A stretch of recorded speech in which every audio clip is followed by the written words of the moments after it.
Last three presidential races when we were a swing state and getting a ton of attention. New Mexico is definitely on the sidelines this year. 3 different polls in the last month have Obama ahead by 10 points or more here.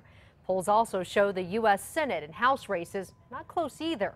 Experts say that could make some voters stay home, maybe a lot of voters.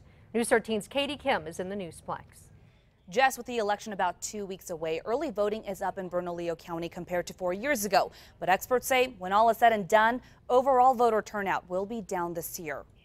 It could get dirty down the last couple of weeks. 15 days to go, and Republicans in a few of the state's high-profile races have a lot of ground to make up. A recent Albuquerque Journal poll has Democrat Martin Heinrich leading Republican Heather Wilson by 9 points in the Senate race. For U.S. House, the same poll shows Democrat Michelle Lujan Grisham up by 14 points over Republican Janice Arnold Jones.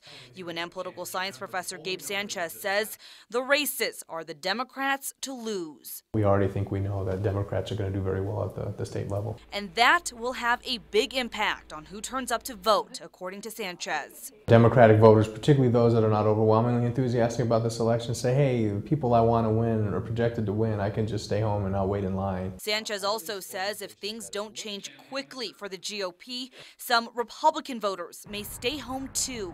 Those folks might say, is there really any point to voting because the people I really want to win don't have a chance? About 70% of registered voters cast their ballots for the last presidential election in 2008. Sanchez says this year's lack of competitive big-time races will likely drive those numbers way down. Sanchez expects a lot of mudslinging between the candidates down the 2-week stretch. What do I have to lose? There's only 2 weeks left and I'm down in the polls. Let me take a shot. It doesn't sound like much, but just to give you an idea of what even a 5% drop-off in voter turnout means in New Mexico, that amounts to 65,000 fewer voters. Back to you.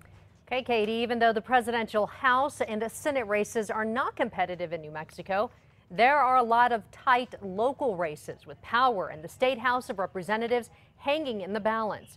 But experts don't think those will be enough to drive a lot of the state's registered voters to the polls.